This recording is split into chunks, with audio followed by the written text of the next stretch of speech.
Entonces, estos grupos de artistas vanguardistas van a producir procedimientos y van a producir un tipo de texto que, como estamos en un taller literario, es lo que a nosotras más nos importa, que son los manifiestos.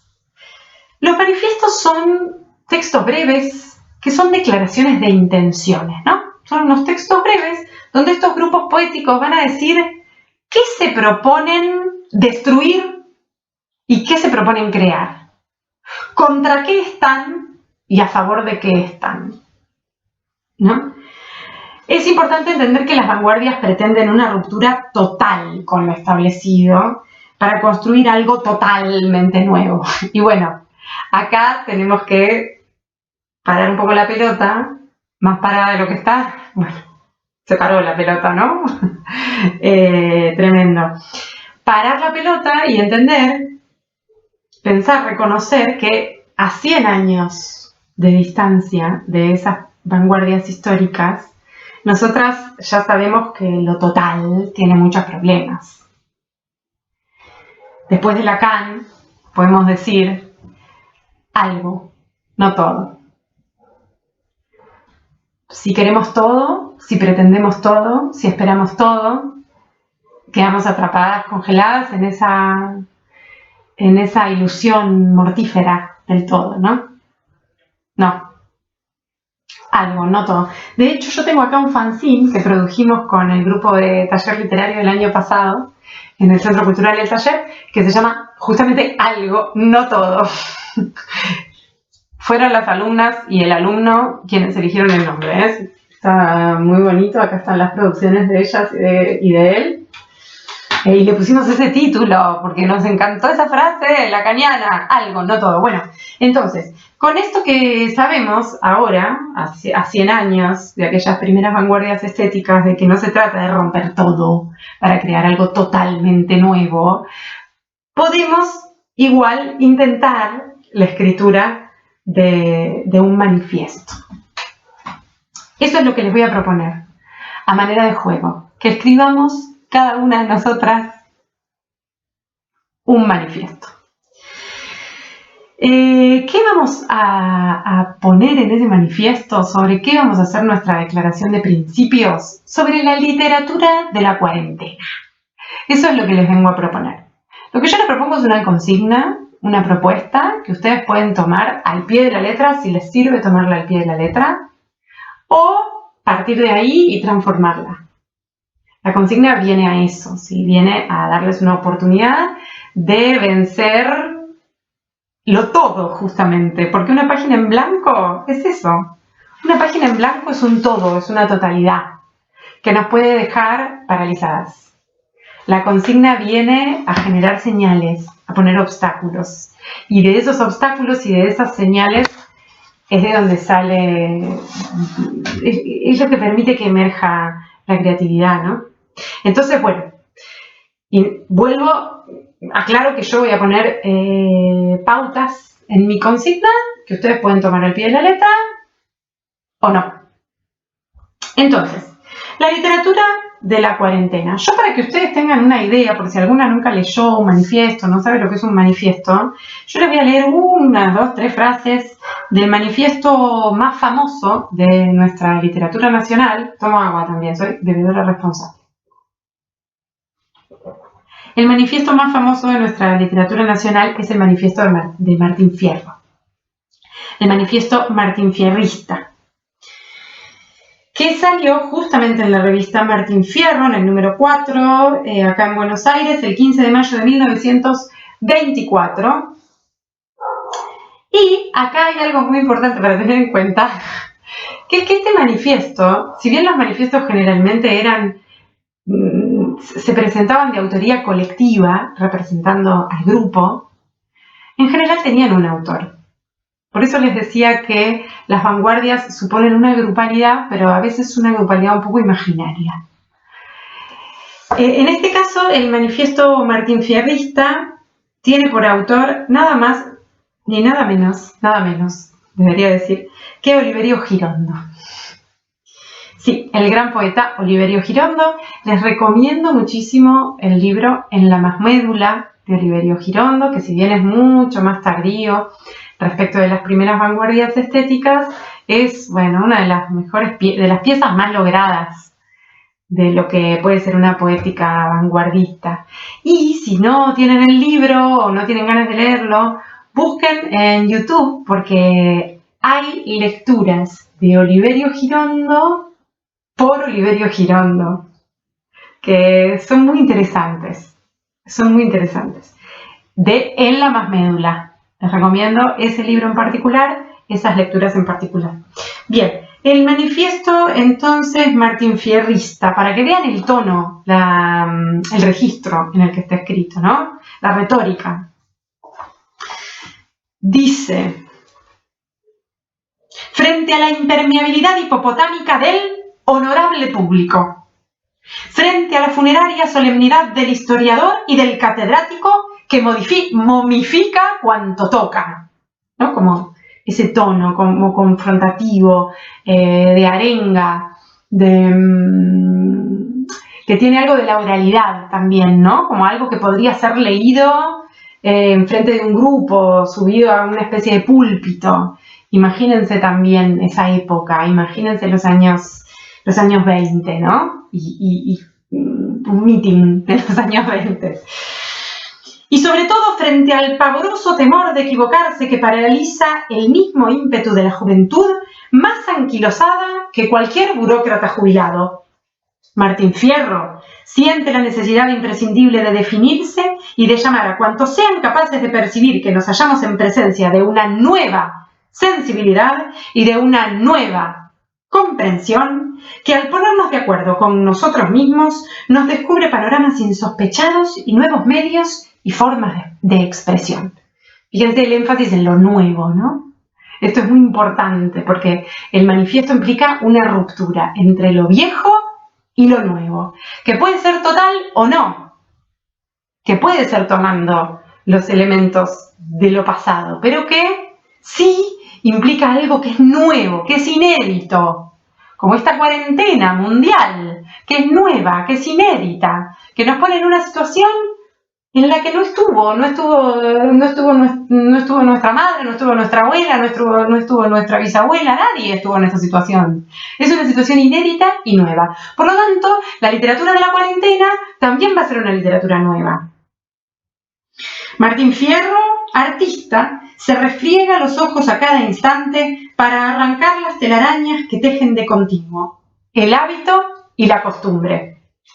Ahí fíjense lo del extrañamiento, ¿no? Lo del, también se puede decir, la desautomatización de la mirada, mirar el mundo con ojos nuevos. Bien, a ver si les iba a leer algo más. Les estoy leyendo de este libro que se llama Vanguardistas en su tinta, con una selección y prólogo de Celina Manzoni de Ediciones Corregidor. Es un libro que tiene unos años ya, es del 2007, donde están los documentos de la vanguardia en América Latina. Hermoso libro.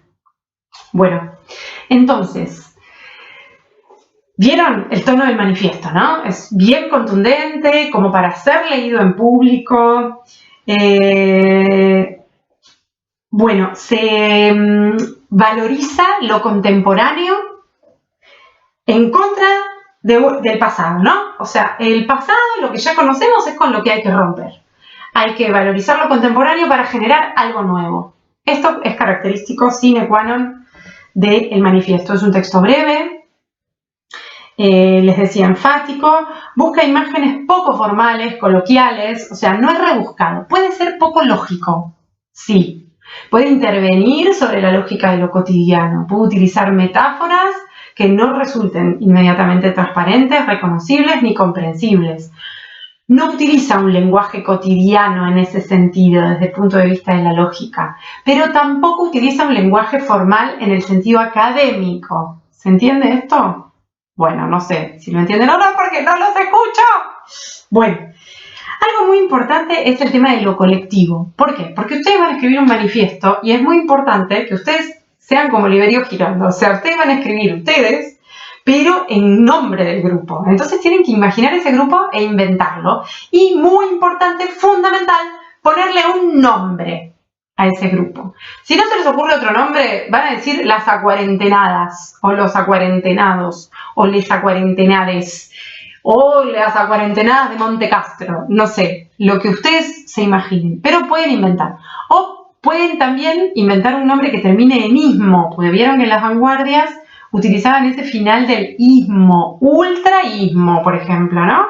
La vanguardia que vino desde España, desde la península, desde las Españas. Ultraísmo, lo ultra, que en latín es lo que está más allá, ismo. Bueno, pueden inventarse una palabra con ismo, cuarentenismo, podríamos inventar, no sé, ustedes pueden inventar, o no, u otro nombre. El manifiesto que ustedes van a escribir va a tener entre 10 y 20 puntos o ítems, frases, ¿no? Y yo les sugiero una estructura para esas frases, o sea que ustedes empiecen diciendo: nosotras, las acuarentenadas de Monte Castro, creemos en una literatura que... Esa es una estructura que yo les propongo y que ustedes pueden utilizar sin vergüenza. Recuerden que las consignas están para ser utilizadas. Recuerden que no se crea de la nada. Así que lo que ustedes van a crear puede perfectamente acomodarse a esta estructura. Bueno, entonces cada frase puede tener esta estructura o no. Pero lo que sí tiene que tener sí o sí es... Cada una de esas frases tiene que tener dos partes. Una parte que diga con qué rompemos y qué rechazamos, y la otra parte que diga qué vamos a hacer, qué vamos a crear, qué estamos proponiendo. Recuerden, no sé si ya lo dije, que un manifiesto es prescriptivo. Viene a decir cómo las cosas van a ser a partir de ahora. ¿Qué es lo que nosotros estamos creando e inventando en rechazo a esto que no queremos más? Entonces, ¿sobre qué? Sobre la literatura de la cuarentena. ¿Qué quiere decir eso? Quiere decir, rompemos con un modo de leer y vamos a inventar un nuevo modo de leer. Rompemos con un modo de escribir y vamos a inventar un nuevo modo de escribir. Vamos a practicar, a proponer, a generar un nuevo modo de escribir. Y vamos a decir, ¿cómo es? ¿Cómo es? ¿A qué se parece? La escritura en tiempos de cuarentena, ¿a qué se parece? ¿Se parece a un pajarito multicolor dando vueltas alrededor de mi cabeza? Recuerden que no tienen que ser lógicas, pueden ser imágenes. Ya sé que es nuestra primera clase y todavía no trabajamos metáforas pero bueno, se las tiro, las largo a esta experiencia, como nos han largado a la experiencia de la cuarentena. Entonces, también puede ser respecto de los valores literarios. Nosotras, las acuarentenadas de Monte Castro, hemos valorado hasta ahora tal y tal cosa en la literatura. A partir de ahora valoraremos tal y cuales otras cosas.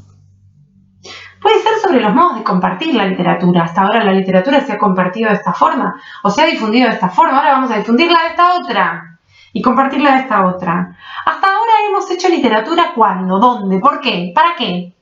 Y ahora, ¿cómo la vamos a hacer? De una manera nueva, diferente. ¿Dónde vamos a hacer literatura? ¿Cómo vamos a hacer literatura? ¿Para qué vamos a hacer literatura? A partir de ahora. ¿Dónde va a estar escrita? ¿En las paredes?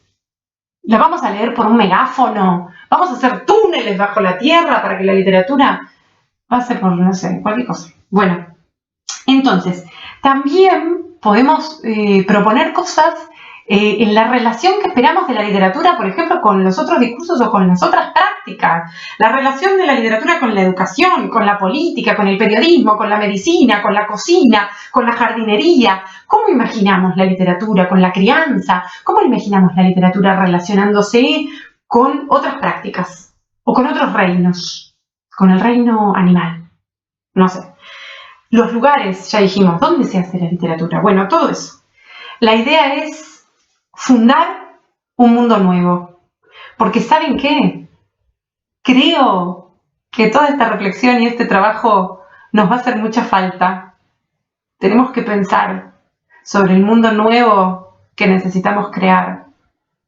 No solo ahí afuera, sino en los espacios interiores con los que ahora estamos en este contacto tan estrecho y que nos desafían tanto.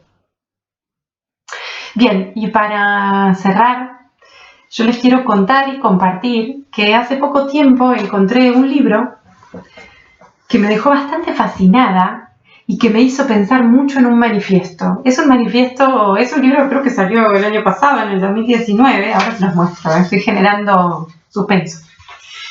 Es un libro que publicó la editorial Heck, sí, en el 2019, y que llegó a mis manos obviamente por casualidad, como siempre, hay que leer el libro equivocado, y que me hizo pensar en los manifiestos, justamente, en un manifiesto.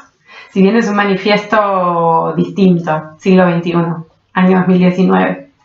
Es este libro que se llama Una lengua cosida de relámpagos, de Val Flores, editorial Heck.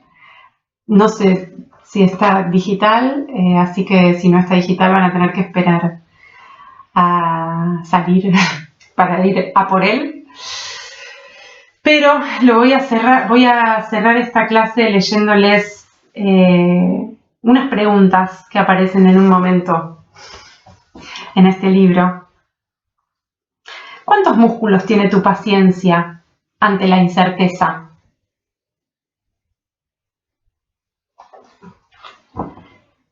¿Quién se ahoga en el pantano de sus promesas? ¿Volver es partir? ¿Qué hay entre espina y pasado?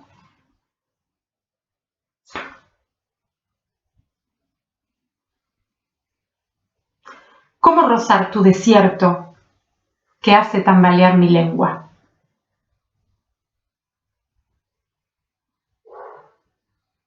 ¿Cómo rozar tu desierto que hace tambalear mi lengua? Bueno, espero que estén muy bien y ojalá que este taller les sirva. Nos vemos.